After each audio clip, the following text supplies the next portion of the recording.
therefore we do nothing. And I will tell you that waiting is, and I use the word dangerous because when I was a volunteer fireman, one of the things that I used to teach, and I was one of the training officers, was you do not wait. You have to move because, you know, where you are right now, although you think might be fine, in 20 seconds from now might be collapsing on your head. You have to keep moving. You've got to keep nimble, and you've got to be willing to make the necessary changes to do that and bite the bullet. And I think that's where a lot of people are right now. So David, you know, you are really kind of experienced well in the nonprofit field. Yeah. So how does that these increases affect, you know, your ability to associate with your clients in the nonprofit field? I think obviously anything to do with you know, governmental changes in, you know, swings in the House and the Senate, who affect things like interest rates and things like that, do affect a lot of nonprofits because a lot of nonprofits, a lot of them rely a lot on government grants or government funding, and when you rely solely on that, you're really at the bend of that. And so that's why, from our perspective, that's why we really want to encourage, you know, nonprofits to learn how to generate your own type of funding yourself, right? Learning that, you know what, by building a sales force or building a developmental team, actual people who are trained in that can actually give you the advantage of not being so reliant on that. And so really learning that, you know what, if you want to, you know, lean on the bend of the wind of what, you know, society or the government's going to change, you want to take control of your own situation and build your own exactly, and you want to do it now. You don't want to wait. Absolutely. One of the things that I want to emphasize is when you invest, say, in real estate, there's two types of equations here going on. There's, you know, you're going to borrow at a certain percentage rate, and if you let it go out to 30 years, you're going to spend $100,000 or more on interest. However, and so that may scare you and say, time out. I'm just going to sit and let this market go. But guess what? The market's going to increase regardless of the interest rate. You know, I just had a friend of mine who put offers on 3 houses and lost because he was outbid by $1,000 at an interest rate of almost 7%. So if you think that this, you know, there's two types of escalation here. There's real estate escalation and there's interest rate escalation. One's an investment, one's a cost. You can always refi in 3 years when the rates come down, and you'll have that escalation of real estate money cemented during your refi. So we always talk about why wait. You don't, yeah, you don't wait. You don't wait. So if you're in that market, for a Corvette, if you're in that market for some other thing, don't wait. Don't let the world stop you from getting your goals done. Just do it, and then reconfigure when the time comes. Yeah. That's today's perspective. I love it. It's absolutely perfect. So David, what are you going to regale us with today? So today we're going to be going over first impressions, right? And the power of first impressions, and certain things that we can concentrate on that can help us improve our first impressions. Gotta love that. Well, regale away. Let's go. So once again, first and foremost, my name is David Kamara. I'm also a national keynote speaker and a trainer, and today I definitely want to go over first impressions. So we all know first impressions are something that we need to concentrate on and think about, right? You already know. So they say, obviously from a Harvard study, now they say it's actually 5 seconds, but you know, I've heard it go from 4 to up to 7 seconds of why that really matters about first impressions. And so let's talk about, you know, the elephant in the room, like first impression. People talk about saying, oh, like, is that wrong? Or why are we judging people? Unfortunately, that's exactly what is going on, all right? Recognize this. This is not something to do with being now or this happened within our set. This is about being human, okay? It goes back to our primal nature in terms of humans and recognizing our job to the brain is to recognize and remember, create patterns and talking about, is this safe, right? Am I going to live through this? Am I going to present a danger for now, or can this be present a danger for in the future? And so recognizing first impressions is something that really does matter. And learning how can we improve some of those things. So one of the things I always say is that in terms of your first impressions is let's learn to be prepared, right? Being prepared is something I always say there's several ways of being prepared, right? We can be prepared physically, we can be prepared mentally, and we're going to be prepared spiritually. At least in my assertion, I think all three of those things matter to you. You know, physically, what do you talk about being prepared physically? Guys, guess what? Your first impression, people are going to see you, how you even walk into the room. How are you? Do you have energy? Do you look tired? Right? And so you as a salesperson, you as a person who has a product, guys, make sure that you're prepared physically. So that means maybe getting enough rest that we need, right? Maybe making sure that we eat something. You know, me and myself, you know, I'm more of I have a sort of a strong coffee. I take Cuban coffee in the morning, right? And usually I usually eat after about 1 o'clock, 2 o'clock, right? But that's just something I've prepared for myself to set myself up physically, right? But the difference is that I do get enough rest. I get up early anyway, no matter what. I'm always gonna get up early. Like today, I was up at like 5:45. I'm up in the morning, right? I'm drinking my coffee. I'm reading. I'm learning, right? You know, what I love about both Don and John is that they're always saying, let's talk about what's going on today, what's going on in society. Guys, guess what? You knowing what's going on and what's relevant has always been another topic for you to say, you know what, I want to be prepared. At least I know what's going on. So when people talk about it, you actually know what's going on. So that's actually part of being prepared physically, mentally, in terms of your state of mind, right? I always say the power of your state of mind is something that's powerful. I always say, let's try to make sure that we have the 4 C's, right? David So Kamara. 4 C's. We want to make sure we have clarity, right? Clarity, you're here, you're present, right? And that deals with your physicality and me waking up and having rest, being fit, and recognizing that, guys, you have to be clear, you have to be in the moment. The next one is making sure that you have some certainty, right? Period. Certainty in what you're Great talking stuff. about, who Period. you are, what you're there to present. The next thing, confidence. Confidence is something that shows, right? Confidence comes from the way your body language, your eye contact, even the way you even approach people is something that's always going to be relevant to people. And of course, I always say that the last C is courage. Guys, regardless of what you're doing, what product you're selling, there's a sense of you have to possess a little bit of courage, because guess what? There's a little bit of unknown everywhere, right? And it's the willingness to take that step towards the unknown is the difference why you're either gonna make it or you're not. But guess what? The great mentality is to have some will, some won't, so what, who's next? And that type of mentality is what's going to be able to get you to become a person who recognizes, guess what? The next person is my next opportunity to get something done. Does that make sense? Absolutely. Great. And so I always talk about things like, okay, I say, you know, what is being on time? Right? I was taught being early is really being on time, right? And I know people throw that around, but why is it so important to be on time? There's several aspects about being on time that is just not on the surface level. Guys, think about it. When it talks about being prepared, being on time, when you get to a place early and you're able to settle down, right? Your ability to get yourself focused, you're not in a rush. You're not like, oh, I have to get this done. No. When you're on time, when you're early, you get a chance to settle down, right? You get a chance to, even us, all 4 of us here come here early.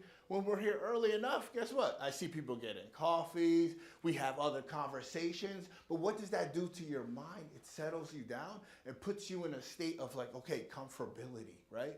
When you're getting that comfortable state, you're gonna be your best you. But that happens when you're actually early or on time so that you can prepare yourself Our to be Friday that way, right? weekly session Other things about being on time is that progress. you get a chance to set the tone. When you're the one who's early, they have to come and watch. You watch them come in. If they have to watch you come in, to me, sometimes you're putting yourself at a little bit of an odd end, and you don't want to be in that position. Be the position where you're already there, and you're putting yourself in a position of power that I'm the one who's ready and set, and I'm waiting for you, right? And so making sure things like just being on time, right? I was saying, obviously, how we're dressed. People like to sometimes, I think, minimize this, but once again, guys, we know your first impressions do matter. And what people sometimes think about, they say, oh, it's not about necessarily always dressing like a suit or wearing a tie, but depending on your industry, there is a perceived look that people have, right? It's called like the law of congruency. Do you fit what I believe you should look like? If you're a doctor or a lawyer, they said literally they've done studies that talked about doctors who actually wore a coat, that wore that white coat, right? They're perceivably, you believe them more than a person who doesn't have a coat, right? Doctors that came in, wore a tie, who didn't wear a tie, you perceive that they look like they know more. Even if they don't or they do, unfortunately, guys, it doesn't really matter because it's what's perceived is what matters, right? And at the end of the day, your job is to put yourself in the best position. And sometimes that means that recognizing the industry that you're in and recognizing, guess what? Even if I might not naturally like this or be in that position, hey, look, I always say like this, I used to, I have sons. I have 4 sons right now, right? And one time, I remember we were watching something on TV, and one of the guys, was fully. He had all these tattoos. Talking and about he had, the different way he cut his hair and like that. And one of my sons was like, "Oh man, that's cool." And I'm like, "Yeah, you're right. It is cool." But depending on his industry, you can get the right to do that depending on your industry. Period. So guess what? I was telling him, I'm saying, look, what? If you want to have tattoos and want to do that, guess what? That's where it means when you can be the owner. When you're the owner, you own it, then you can do that. But in any other way, sometimes you might not have the ability to do that at this moment. And recognizing the industry that you're in, is that perceivably something that's comfortable with people? And sometimes I know people get into like, oh, is that right or wrong? But once again, guys, we're dealing with exchanging of money. And when it comes to money, I earned this money, and I have to trust, believe, and be comfortable with you. And guess what? And that comes down to how we look and how we present ourselves as salespeople and people in general. So making sure that we're always making sure you're dressed apart, but make sure you fit the industry that you're in, right? Let's make sure that we, recognizing what you're projecting. And that comes down to even just having an amazing smile, right? I know it sounds bad, but it's true. How there's some people who are like, it's just my face. And I used to teach people, and I usually teaching people direct sales. And I'm like, I was telling them, you need to smile. And they're like, yeah, but this is just my face. I'm like, well, guess what? You're going to have to learn to fix your face, okay? Because you don't get the right to tell others what you should look like or how you want them to make you feel. You need to project what you need them to feel about you. And that's going to be, you're a good person. I'm a person that's trustworthy. And I'm a person who's friendly. And that all comes with a great smile. And recognizing one of the greatest things I always used to tell people is the whole Candid Camera, right? Everyone remembers that show. You're on Candid Camera, right? I know you're like your generation might not know that, right? But I always taught all my guys, all my sales guys, always act like you're on candid camera. And that means that it's not about I turn it on and turn it off. Guess what? I always say there's a difference between being a professional and just somebody who's just going out and doing it. A professional recognizes that you are being watched the second you get out of that car. Someone's watching you, right? As you get out your car, how are you presented? You know, there's some people who come in, you know, have you ever seen those people who, sorry, I'm just gonna use an example, who come in and they're just like out of order, they don't look like you're not put together, right? Guys, be in control, right? That's another someone's perceiving you. Are you in control? You look like you know what you're doing. As you walk into a space, recognizing when you cross that threshold into that meeting room, your job is to be the professional. It's to be that the second they see you, I want to have a perceived notion of like, that's the guy I wanted to work with. That's the guy I was thinking of. And in the best scenario, you want to look better than what they even thought, right? And that's why I always follow that rule. My father always told me, he said, David, always work to be the best dressed guy in the room.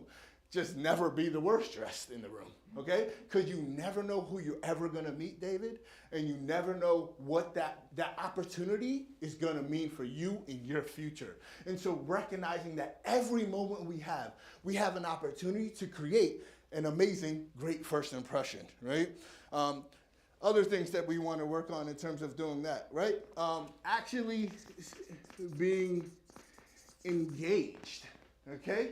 What do I mean by being engaged? Guys, when your prospect, when someone's coming, you know, some of you going door to door. If someone wants to, I always tell people, regardless of actually how you feel, you have to at least show perceived excitement. So when they come up, guess what? You shouldn't be sitting down. You should get up. Get up when the prospect shows up, right? When someone opens a door, you know, I teach people to go door to door. The second that door opens, you know, once you make that eye contact, there should be a perceived physical excitement. Hey, a great smile, raised eyebrows, and it shows that I'm responding to you. You mean something to me, right? Have you ever gone out somewhere, maybe in an event space, and seen those people who they obviously are trying to sell something, they obviously want your signature, but they're just sitting down, waiting for you, and then all of a sudden you come, and then you get, oh, notice you? Even if you wanted to do it, I don't believe you, right? And recognize that some of the simplest thing to do is to just be engaged enough and shows people like, wow, like you actually care enough about me. It's through your engagement and excitement that you project that I care about you and I'm willing to concentrate on you, right? Even things just like a handshake. Okay, guys, you know, people, you know, handshake, you could do a handshake in a wrong way, okay? Ever gone on to have somebody give you a handshake and you have that loosey-goosey handshake? It's like, whoa, I'm almost like, I want to take my hand away, right? But what impression are you giving? Confident people, I want to shake your hand. It's not like, oh wait, I'm supposed to shake hands now? No. When you're confident and you have a great impression, I'm the one who wants to shake your hand, right? So that means that once again, I'm engaging with you. I'm the one who's I'm going to say, how you doing today, right? And guess what? Another thing, when we're shaking your hand, guess what we should be doing? We should be creating great eye contact. I'm looking you right in the eye, and I'm gonna put my hands out there, right? But other things that you could do is make sure that, you know, once you actually get it to hand, some people, they handshake too fast, right? And so you don't actually reach the web. You know the web on your hand? Let's hit web to web. So continue forward until you hit the web, then we have a nice little firm grip, okay? It's not a power man contest, okay? I meet people all the time, they're trying to show me, maybe in my head, I'm saying, are you trying to show me that you're that much stronger than me, right? So maybe some men might be competing about strength. That's not the point of this. It's not about how strong your handshake is. It's just, the point is that it's a confidence that you put your hand out there first. I main contact of eye contact, right? Web to web and a firm shake, looking to them in the eye and talking at the same time. How are you doing today? great to meet you, right? Talking while doing that as well, right? Making sure you're having this. Let me see. Other things that we want to be in the first couple seconds. You want people to perceive certain things about you. That you're sharp.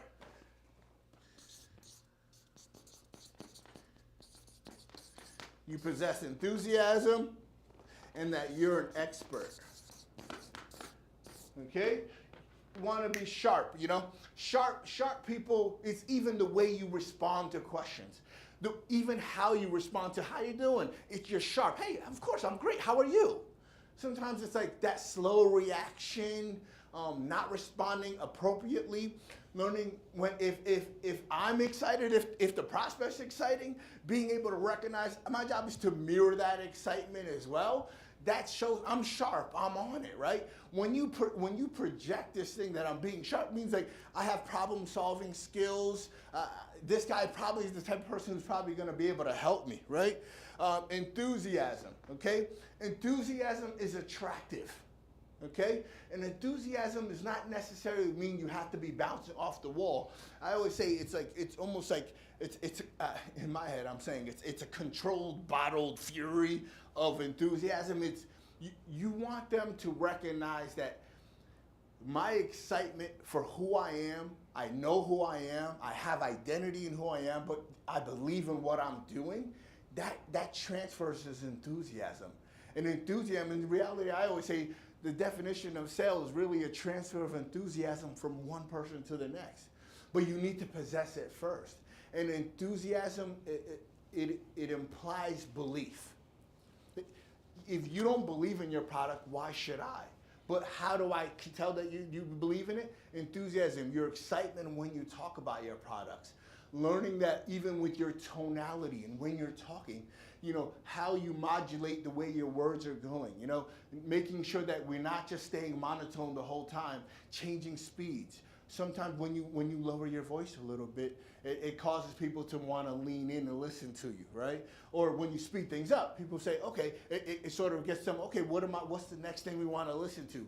But being able to be in control of your tonality and how you're delivering these things shows your enthusiasm. And of course, making sure that you want to project being an expert, right? And that comes to even the word choice per industry. There's certain industry terms that we use that you want to make sure you use that are appropriate, but sometimes don't take this too far. And make sure you're always able to say, even though you use industry terms, be able to break it down for people. And that really shows them, oh, okay, I know this is an industry term, but I'm going to break it down for you just so I make sure that you understand this, right? Being an expert. Those are the things in terms of maybe making sure that we ask permission to ask questions. Right? When you ask permission to ask questions, you're preparing the customer to let them know, guess what? I have a couple questions for you just so I can make sure I don't waste any of your time today. What you're doing is letting them know, oh, okay, you set the tone today, right? Being a person who tells you what's the schedule today. Answering the question that they have already makes you an expert. When they have perceived questions coming into this meeting, when you start to answer questions before they ever ask them, you are now proving to them that you're the expert. So you should have already the questions that people are going to have already. One of the main questions, like, what's today going to be about? I don't know. Is today going to be about money? Is it going to be asked about? But guess what? Setting the tone, letting them know today this is what we're going to be doing. First, I'm going to ask you a couple questions just so I can make sure I'm your best fit and I can actually be able to help you today. And then if everything works out and we are in the best fit, today I'll be able to give you a price today and we'll figure out if this can work. Does that make sense for you? Is that fair? What you've done is set the tone that I set my schedule today. I set the parameters of today. I asked permission, and guess what? I now, as the person who's receiving that information, now I can recognize this. I'm dealing with an expert, right? Okay. So certain things that we just want to make sure that sometimes are not done. Let's make sure that Our eye contact. Okay, eye contact is one of the main I would say attributes of somebody who's in control and expert and is confident. Guys, even if it's weird to you, do it.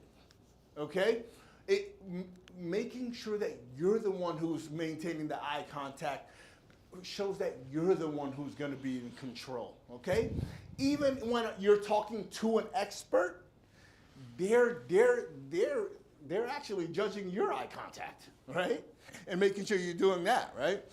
Making sure self-awareness, right? And making sure you recognize who you are when you walk into a building. Making sure things like,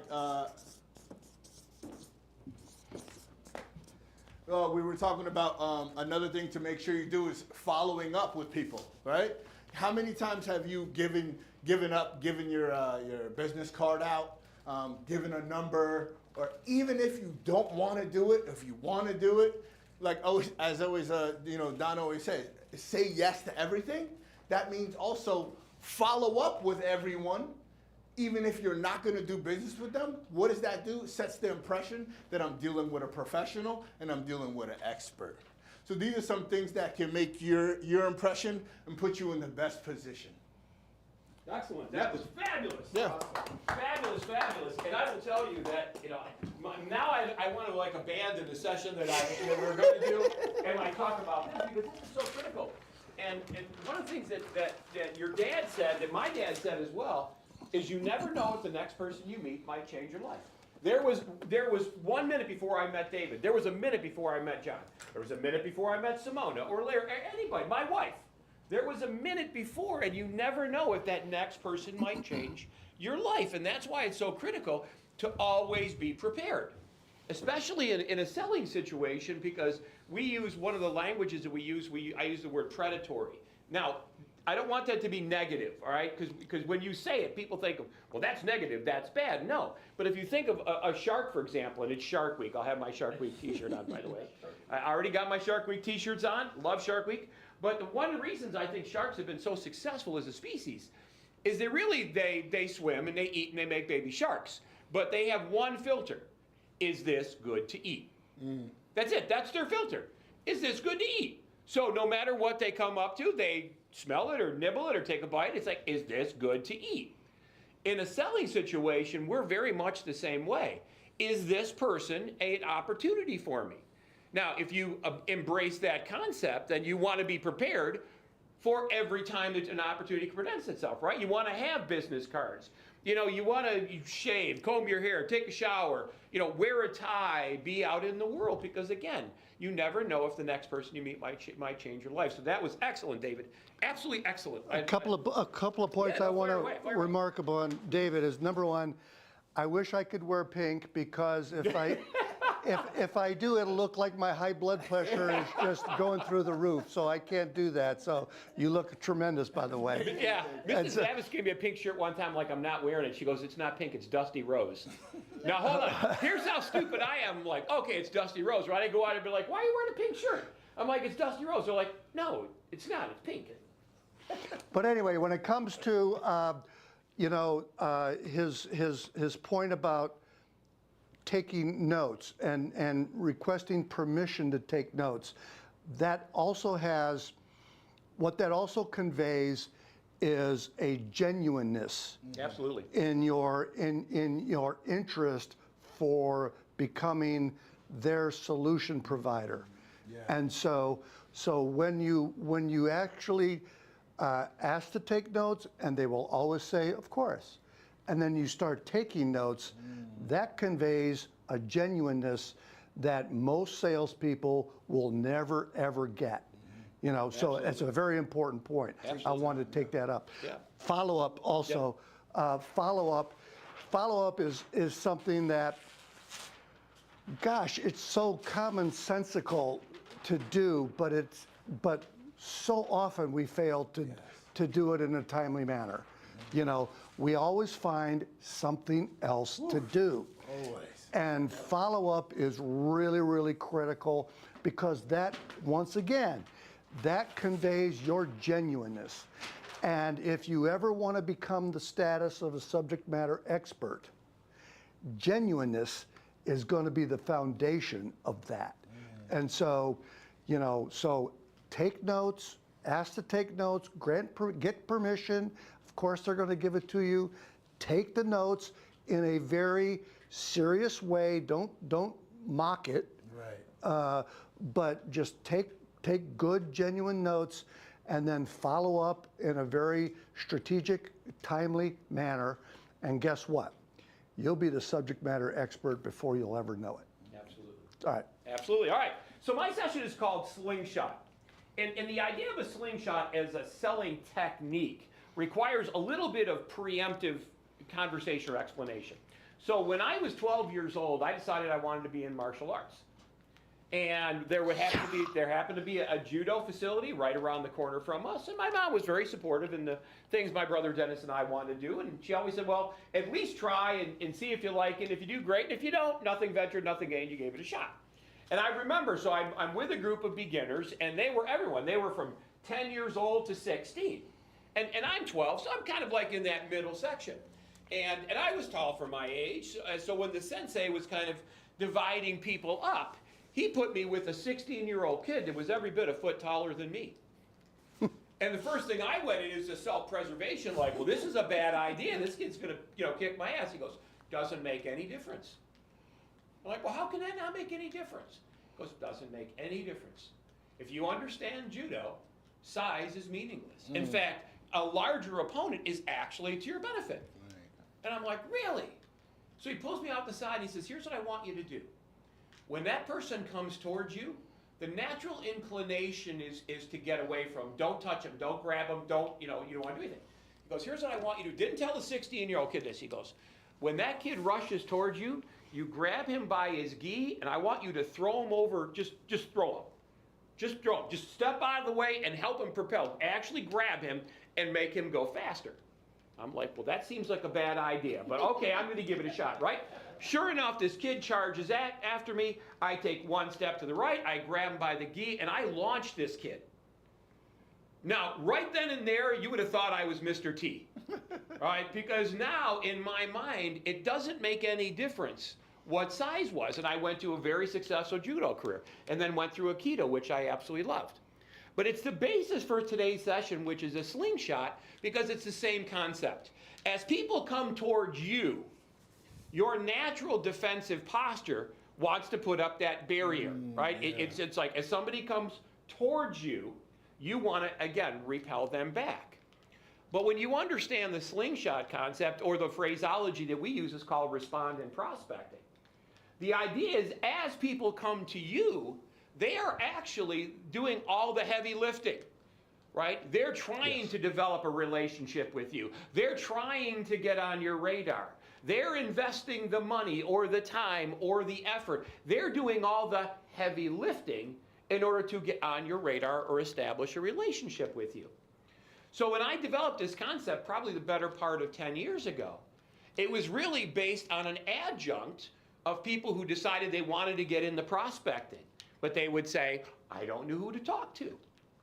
I can't afford to buy a list. And they gave me all the reasons why I don't like to cold call. I don't like, I don't want to send a lot of emails. I can't afford to send direct mails, blah, blah, blah, blah, blah, blah. They gave me all the reasons why they couldn't do it. And I remembered that Aikido situation, that judo situation. I thought, well, wait a second. Instead of me calling somebody else and making the cold call, what if I wait for them to cold call me, and then I just call them back? Well, that seemed like that made good sense, right? So I saw people were cold calling me, and I would call them back and say, hi, I'm Don Zavis. You called. This is before I was even in sales training. I used to buy and sell companies. And I'd say, hey, I'm Don Zavis. You called me and wanted to sell me a copier. I don't know if I'm a prospect for your copier, but I'll listen to your pitch, and if you got a better mousetrap, I don't know. And the people on the phone were speechless. They're like, you called me back. Nobody ever calls me back. I did. Somebody sent me an email. And normally what do you do when you get an email, a solicitation email? The vast majority of emails never get opened. You're deleting them from the subject line. Delete, delete, delete, delete. And I would send an email back to that person and say, look, I don't know if I'm a prospect for you, but tell me what you got, and who knows, you might have a better mousetrap. And literally, I would get emails back that said, I can't believe you responded to my email. Like it never, ever, ever, ever happens, and now you're this aardvark with 6 eyes. So the idea of a slingshot was based on a selling acumen that was connected to the judo philosophy of, as people come towards you, because they're trying to make a sale, they're trying to get on your radar, they're trying to get your attention, they have no defensive posture. They're coming towards you. So as opposed to standing back in a defensive posture, they're coming towards you. And because they're coming towards you, they are very mentally pliable to start a conversation or start a relationship. When they come toward you, they're trying to figure out their discomfort zone. I'll take that, yeah. They don't know what to do. Yes. We are problem solvers. Looking for problems to solve. Looking for problems to solve. So when people come in, and that's why we start our networking groups in different locations with different demographics, because these people, there's so many of them, prospects, that they just want some help, and they really don't know how to even ask the question. They are in a state of discomfort, and David, I know you talk about discomfort all the time, you know, but so what we do as sales trainers is we try to get people to accept those discomforts as being problems to solve, and then that's how you get more prospects, more clients, and that's how you do what you do. Absolutely. Now, as we go into this session, you're going to get a chance to peek behind the wizard's curtain. So remember the Wizard of Oz where it was a little guy behind the curtain? There's something that you have heard me say a lot. You're now going to see the psychological component of why it works. I only share it in these settings.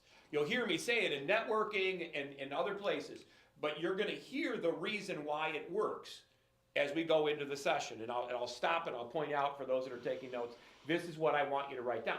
But I want you to conceptually think of how a relationship starts. So if we look at a relationship continuum, here's a line, right? This is them, and this is us. Right here. This is them, and this is us. And this is the midpoint, right? Say this is like 50%. We'll just put a 50% on there. So everybody got that? This is them, this is us. Now, if I make a cold call to you, am I putting more than 50% of the effort in to get on your radar? Absolutely, sure. What if I put an ad in a magazine or newspaper? Am I putting more than 50% of the effort? Absolutely, sure. If I send you an email, am I putting more than 50% of the effort? Absolutely. So if I put in more than 50% of the effort, I'm now coming into your turf, which historically means you're going to likely be what? Defensive. All right? This is the science part of selling.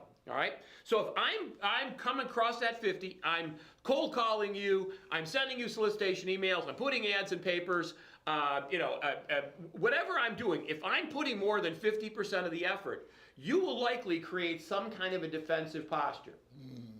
Now flip the script, and this is why respondent prospecting is so strong. What if you're putting more than 50% of the effort in, but I don't accept it as defensive? I accept it as a willing opportunity to make a new friend. So when you have a cold call and I call back and 9 out of 10 calls are going to go to voicemail, and I say, hi Bob, my name is Don Zavis. You called my office a little while ago, wanted to sell us a copier. Listen, I don't know if I'm a prospect for your copier, but I'll tell you what, give me a call, tell me what you got, and if you got a better mousetrap, what the hell? The only thing that I ask is at the end of this conversation, let me tell you a little bit about me, and who knows, maybe I can be helpful to you guys. 100% of that call gets returned. 100%. When you say, I got your cold call, I got your voicemail, I got your email about selling your widgets, I saw that you were having an event, blah, 100%. Why would that person respond to that call 100% of the time? What do they think that I am? prospect? A prospect, a potential buyer. Sure, right? Because he's trying to sell me his widgets. And I called back and said, listen, I don't know if I'm a prospect for your widgets, but tell me about them, right? Maybe you got a better mousetrap. Now think about that. When you're doing it like this, nobody's calling you, right? Nobody's responding to your cold calls. Ever put an ad in a, you paid for an ad in a newspaper, a magazine, nobody calls you. You do something, you do an event, and nobody comes, nobody shows up, nobody cares. The idea of respondent prospecting is if they put in more than 50% of the effort to get to know you or get on your radar, you step through the remaining very small percentage. You're going to call them and say, I got your voicemail. Don't know if I'm a prospect, but I'll tell you what. Tell me what you got, who knows? The only thing that I ask is at the end of the conversation, let me tell you what I do. What Don is talking about is the return, but you also have to engage in initiating the cold call Absolutely. at times. 2% of people will always respond to your, so you make 100 calls, and 2 of them, 98%, 98 of them will now know your name and what you do. If you leave a voicemail or leave a message with an administrator of some sort, that's fine. Two of those people will do exactly what Don just said. They will call you back because for some reason you hit their hot button and you had a message that intrigued them. So you're going to get, out of every 100 calls, you're going to get 2 responses, and you're going to get 98 people that now know you exist that never knew that before. And so if you're good at your nomenclature and your language and your messaging and your narratives and your storytelling in 30 seconds or less, they'll understand that that may work sometime down the road. Yeah, absolutely. So, and I'm not diminishing, John's that's right. We're not diminishing the value of cold calling. We do. Correct. We have wonderful sessions that we do that talk about how to get your cold calls returned much more significantly. The slingshot idea is really kind of it's a reaction to what they're doing. Think of it as a boomerang, I guess you could use that as well. So when somebody says, well, I don't know who to call, I don't want to buy a list, I don't know that, here's what I say. You don't need to know who to call. They're going to show up every day. Every day, they're just going to show up. They're going to be in your inbox. They're going to be texting you. They're going to be sending you messages and cold calling. They're going to be putting their ads out in the newspaper, because when somebody puts out a $10 or $20 or $10,000 ad, what do they want? When they put an ad in the paper, what do they want? What a response. Attention. Yeah. Attention. They want you to know they exist. So when you call somebody back and say, I saw your ad in the paper and I have a question. Bingo. What do you think the chances of that call getting returned are? 100%. Now, I'm not saying that I'm a buyer. What I'm saying is I saw your ad. Why? Because they made more than 50% of the effort to get on my radar. They bought the ad space. They paid a graphics design person to create the ad. They figured out where it was going to go. They did all the heavy lifting. They did everything possible to get on my radar. My part is very small. I didn't pay any money. I didn't buy the ad with the hopes that they were going to respond, because we know that's going to be very low. They did all the heavy lifting. When I call somebody and said, I was on your website and I have a question. What do you think? What percentage of that call? Now, they're thinking that I'm a prospect. I didn't say that. Right. I will never teach you to lie, cheat, or steal.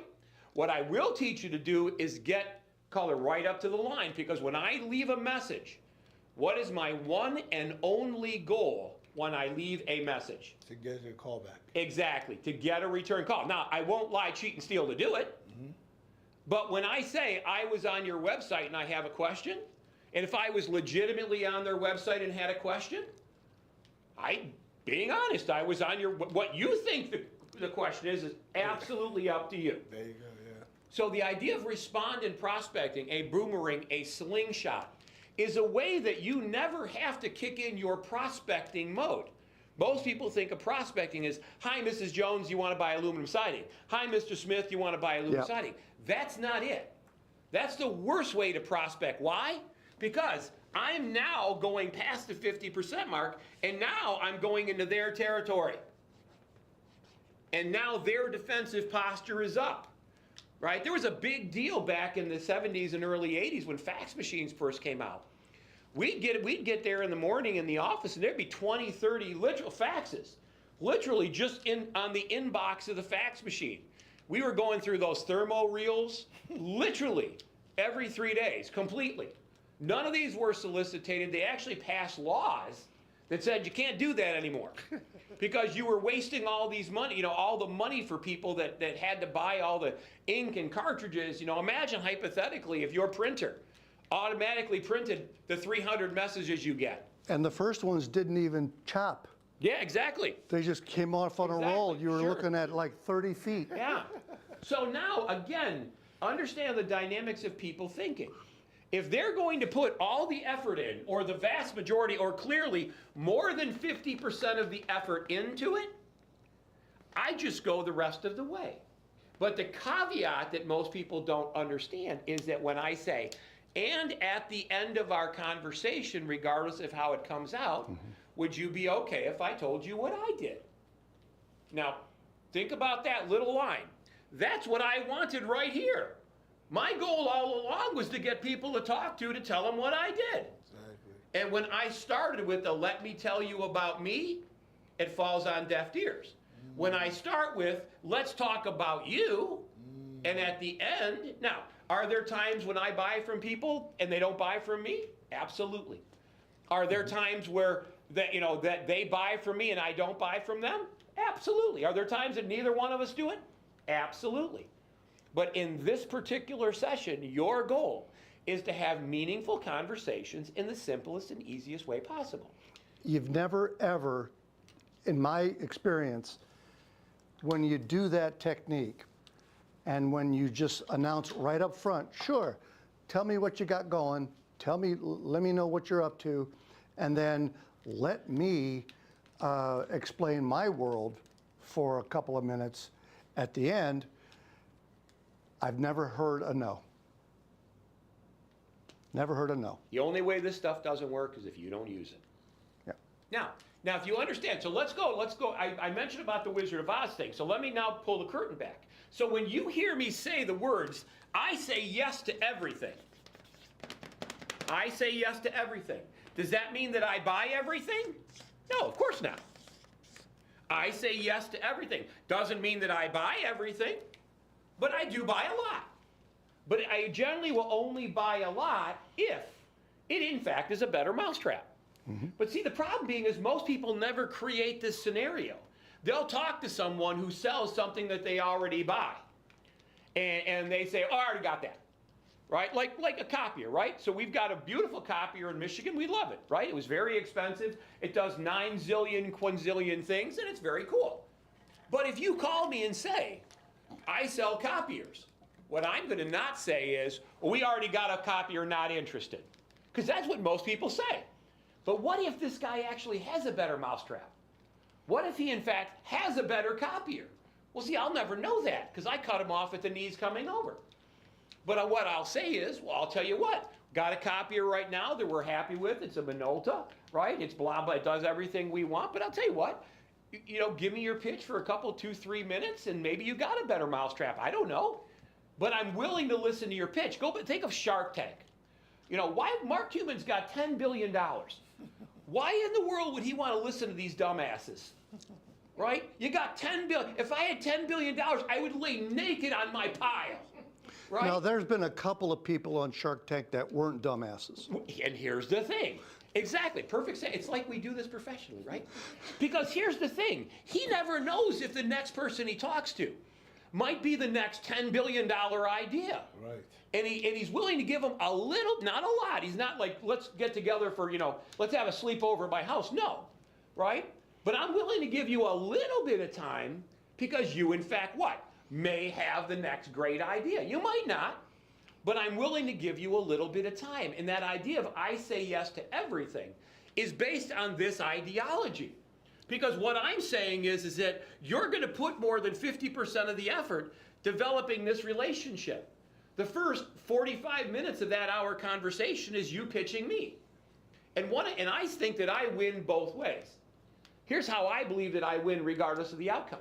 If they can't give me a better deal, what do I sleep soundly with that night?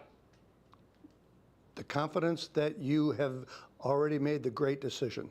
That what I got is great and I'm sticking with it. Or what could happen?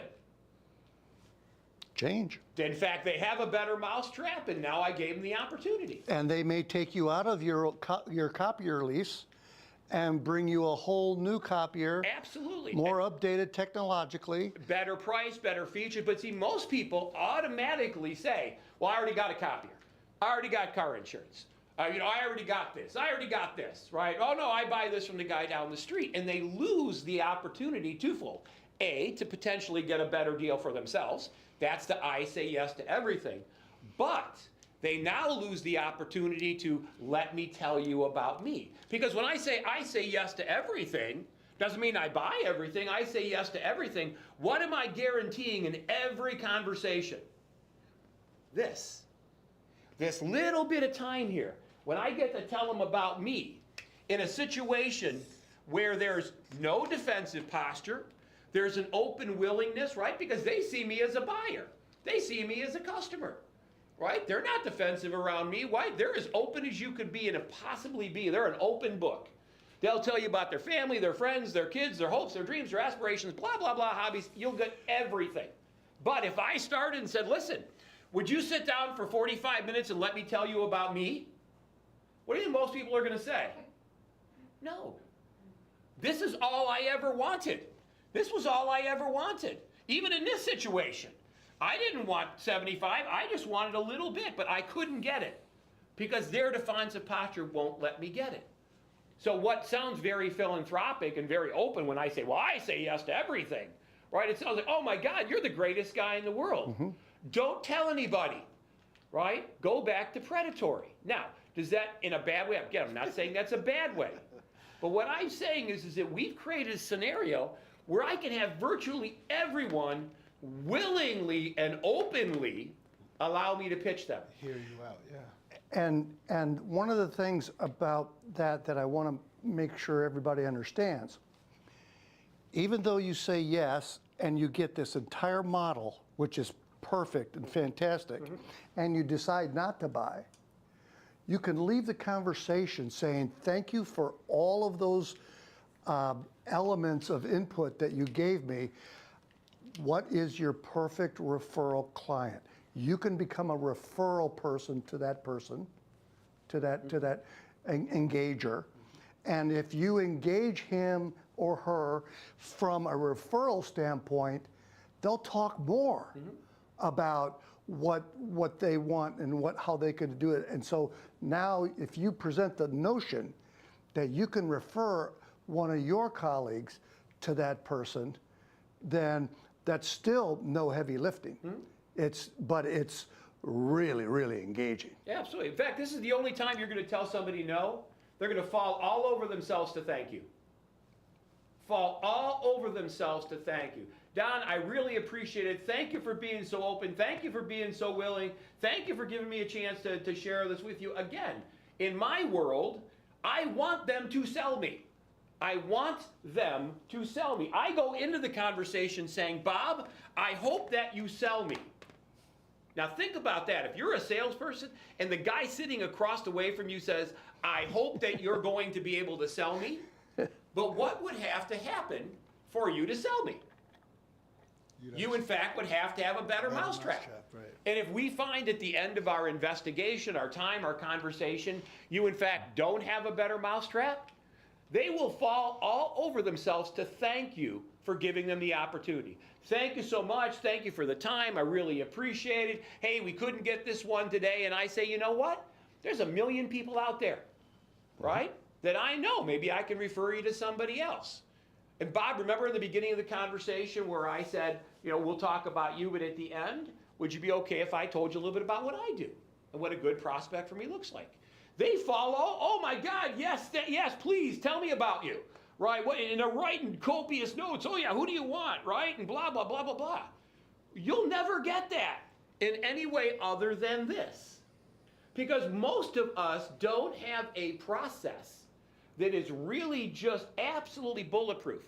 So when you see me in a networking environment and where it seems like I'm very, open and my goal is to help everybody else, and that's the reality. Why? Because again, I just want this. If I'm going to invest if you're going to invest the vast majority of the time in the relationship getting to know me, think about this when we host a networking group. Think of it like this. Every couple times a month, 50, 60, 75 people show in front of us. Now think about that. What if I said every month you get 100, 200 prospects in front of you that want to be there? You don't have to chase them. They come willingly. They're interested in listening to you. They're interested in looking at your business card and your brochure and listening to you rabble. You think you might make a sale? Well, of course you would. Now, I'm not chasing all those people. I'm not, hey, you got to come, you got to come, you got to come. No, none of that happens. You create a scenario that attracts people to you. Again, they're doing the heavy lifting. I don't go to their office. I don't do anything. They're not responding to an ad that I paid 10 grand for. None of that stuff. They're basically doing everything and showing up in front of us and saying, hey, we're here. Do you see the difference? So when I say you pull back the curtain and behind the wizard, it's because this concept is so applicable. It's applicable when you host networking groups. It's applicable when you create things. I tell people all the time, if you can't find what you want, make it. Whether it's a group, an organization, it's networking, it's a webinar, it's a conference call, it's whatever it is. It's even a flyer with an email. A flyer with an email, sure. If you build it, they will come. Because most people, and I think here's where the big fallacy comes in. Most people, and I'm going to show you a very simple graph, and I hope the people in the back row can get this. And the people that are online, they can Zoom, can't they, Simona? Can they? What's that? Can they Zoom in? The people that are online that are watching us? Yes. Okay, so if you're online and you can Zoom in, I want you to zoom in on this. If you get this, it'll be like the first time you saw fire. All right, so when you first start in a business, right? This line down here is time. This is time. When you first start in a business, you don't have any customers, right? You go to work, you've got nothing to do, right? You've got nobody to talk to. So your number one emphasis when you first start a business is to get customers, right? So we're going to put prospecting along this term, right? Prospecting. All right. So this is the prospecting line. This is the timeline. So when you first start in a business, you don't have anybody to talk to because you don't got any customers. Correct. So what do you spend all of your time doing? Prospecting, right? Because you don't got anybody to talk to. So you spend all of your time prospecting. So when you're new in business, this is the beginning, your prospecting is going to be high. All right, follow me? All right, so now, God forbid you get a client, right? You're the blind squirrel that gets a nut, and now you've got a client. And now because you have a client, you got to do whatever it is that they bought from you. But because now you have things vying for your time, you can't prospect as much now because you got to do what they hired you to do. So the longer you're in business, if you're successful, your prospecting starts high when you're brand new. But as you get customers, if you're lucky enough to get customers, now you have to invest the time in fulfilling that customer. Therefore, prospecting goes down. Okay, does everybody get that so far? Okay. So now, you've got the customer, you made the sale, you finished the work, it's Monday morning, everything is done, and it's 8 o'clock, you get to your office, and you're like, I don't have anything to do. I don't have anything to do. So what do you do at that point in time? Because you have nobody to talk to. You now say, okay, well now I got to prospect some more to get somebody to talk to. Make sense? Right? Everybody follow me so far? Yep. All right, so now, lightning strikes twice. God forbid you're the blind squirrel, now you got the second nut. And now the same situation takes over. Now, because you've got stuff to do, people hired you to do work, you can't put all of your time into prospecting, and then the prospecting falls off. Okay? Does everybody understand how we got to this kind of a heartbeat, up, down, up, down, up, down? All right. So what you get when you do this long enough is what we call a satiation point.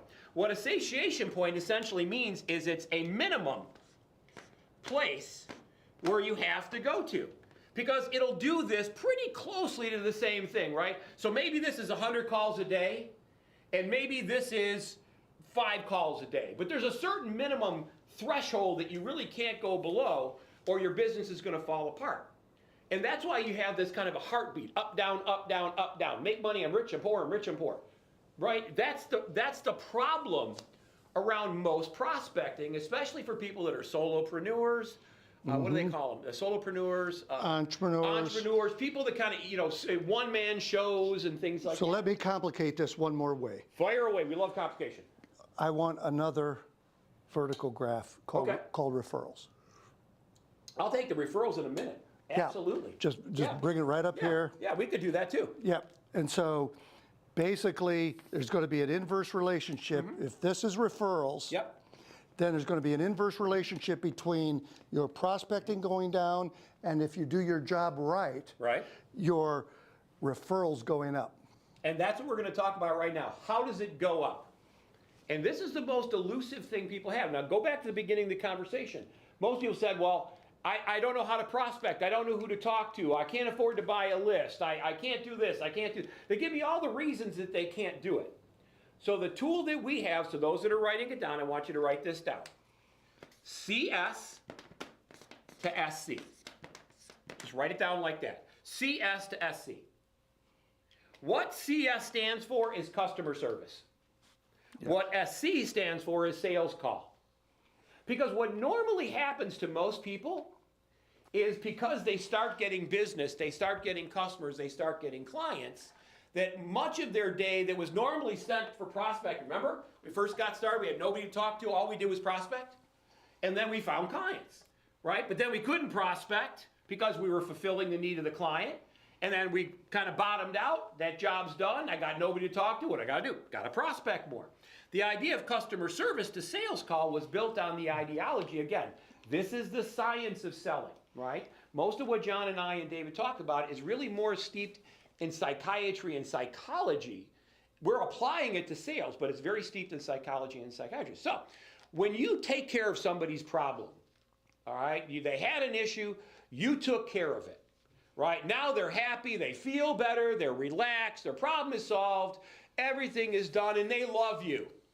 They love you. You took care of their problem, right? Problem solvers looking for problems to solve. They love you. What do most weak salespeople do at that point in time?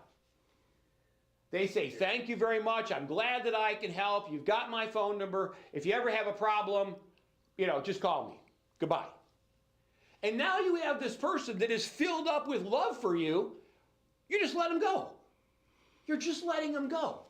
What if you could turn that customer service call into a sales call?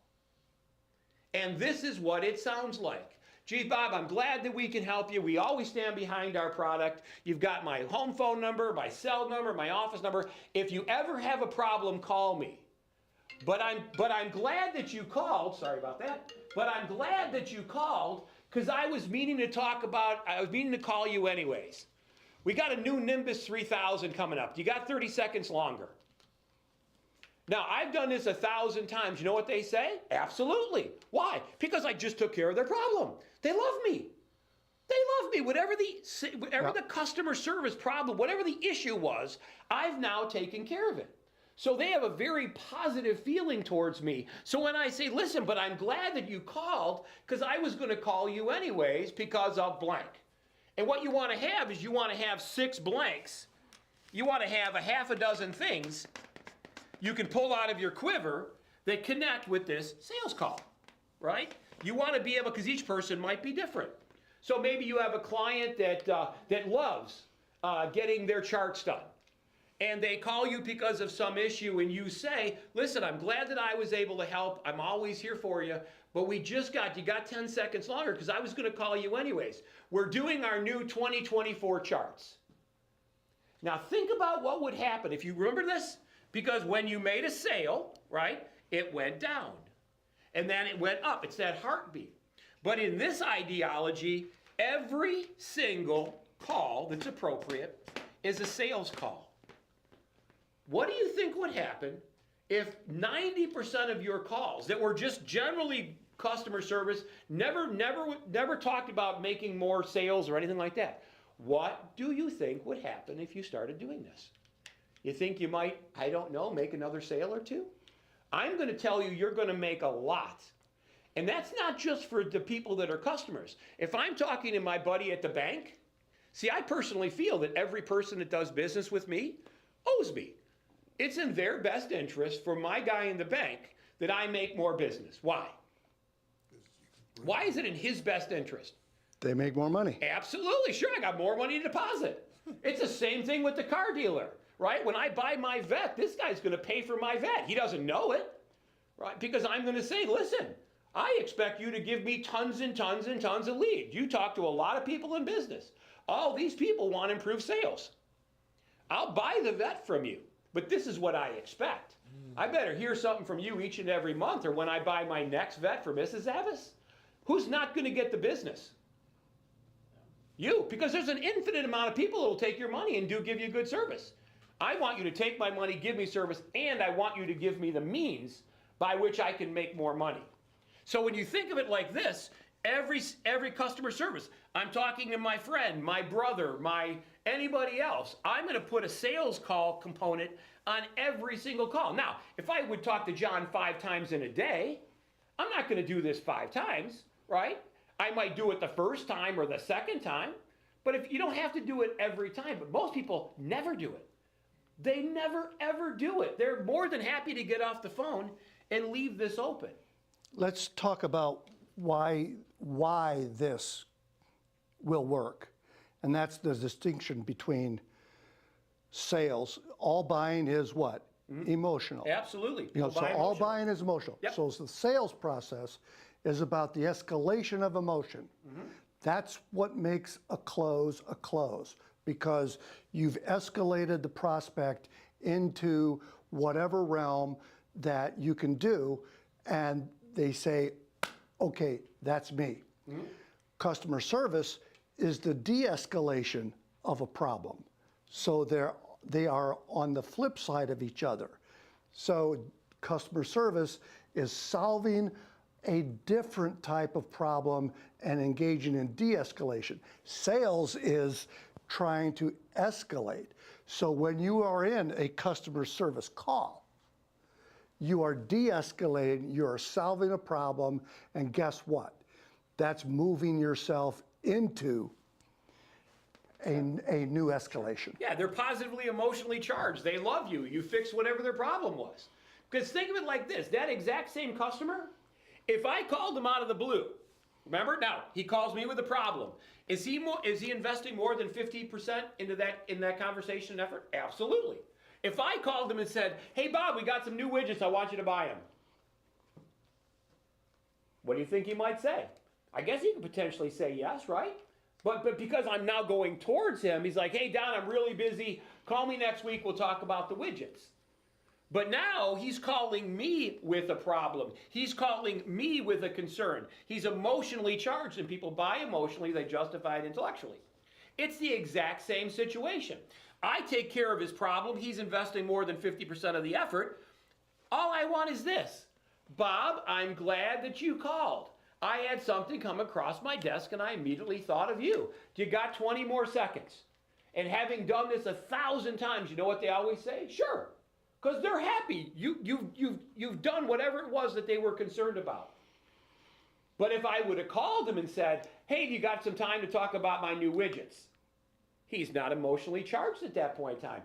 He has no positive feelings for me. He doesn't dislike me, but he doesn't have the same positive feelings that this creates. It's like, for example, if I want you to do me a favor, if I call you and I say, will you do me a favor?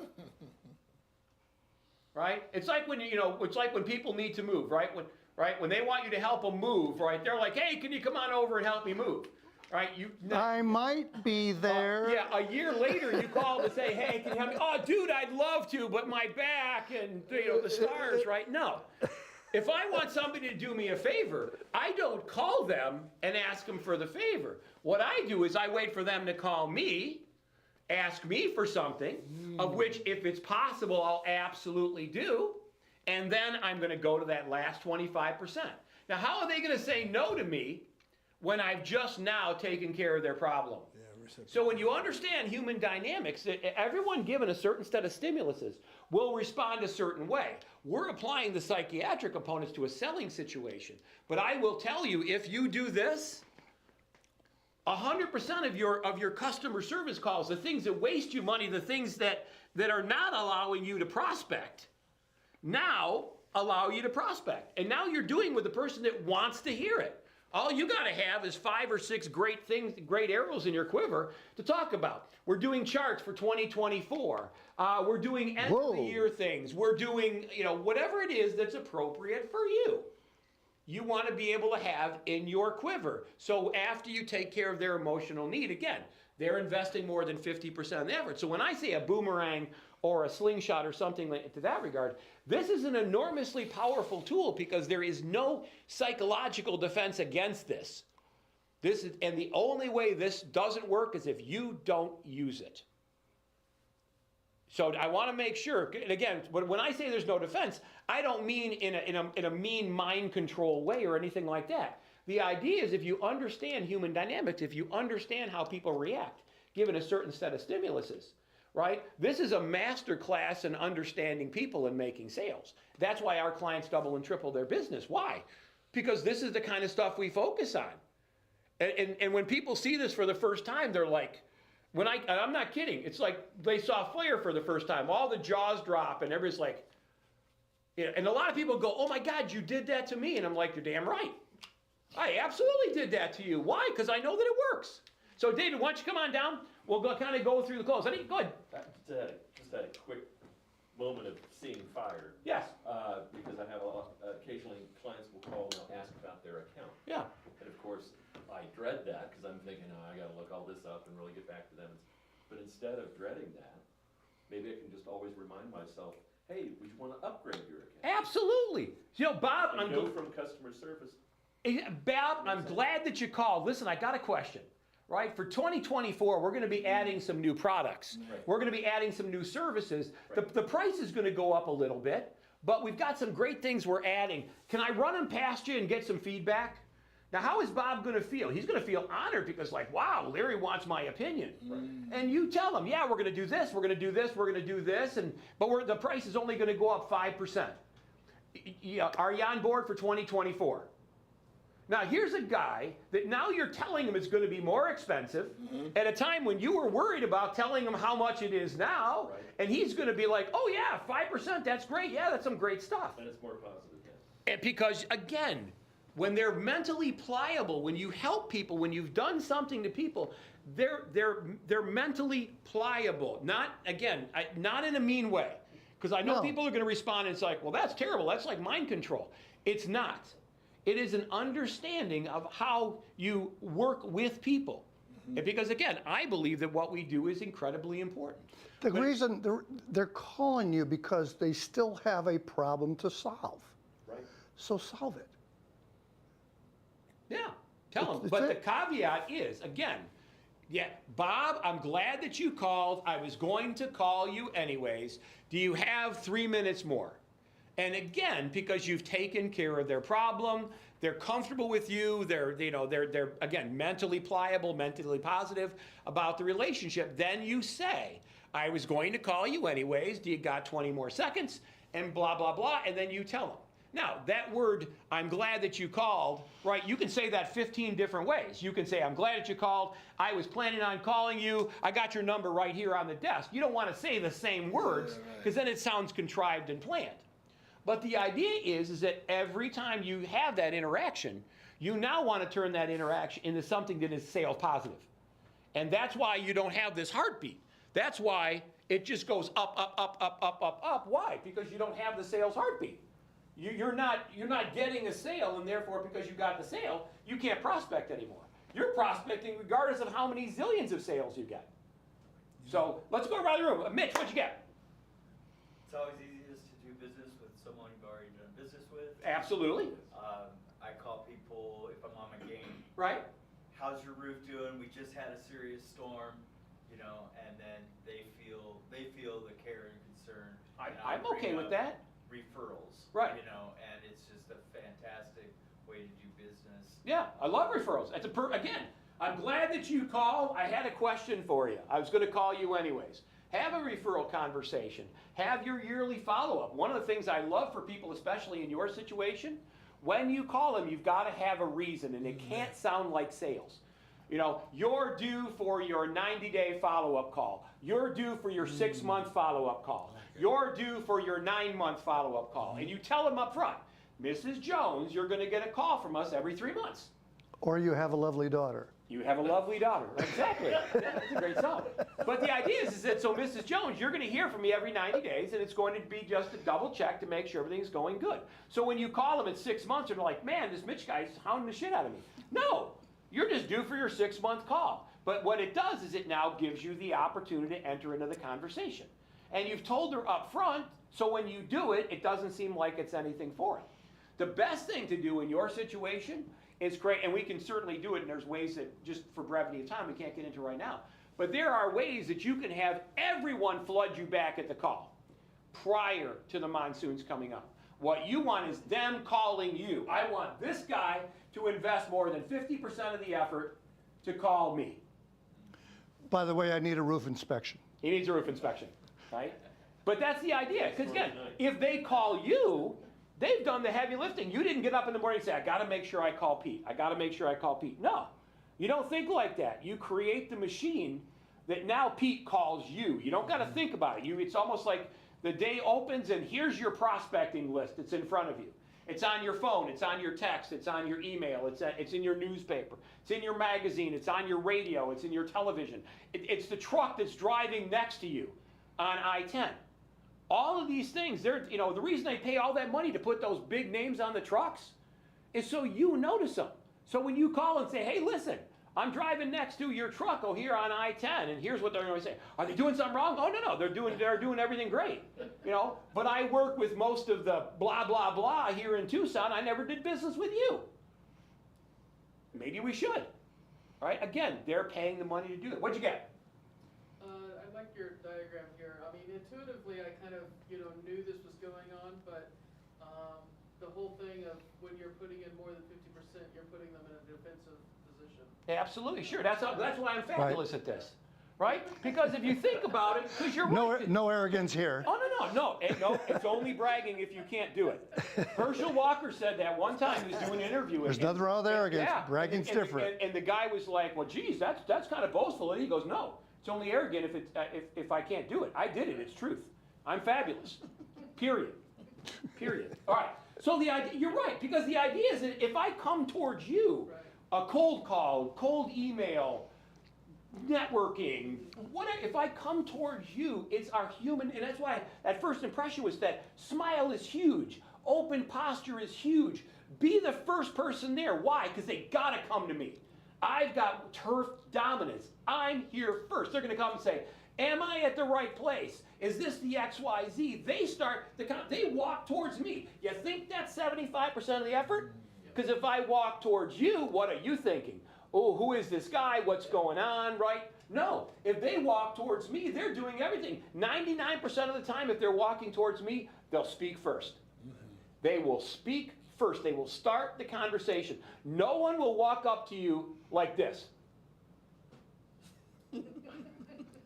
Never. 99% of the time, they will start first. And because they start first, then I can turn on the full candle power of Don. Why? Because they started the conversation. They started first. Yeah. So if I'm putting in the effort, defensive posture is up. If they're putting in the effort, defensive posture goes down. Definitely. And at the very least in the selling situation, I'm not down here. I'm at least level, not all the way down there. But most people know this. That's why so much of what we do is based in human dynamics.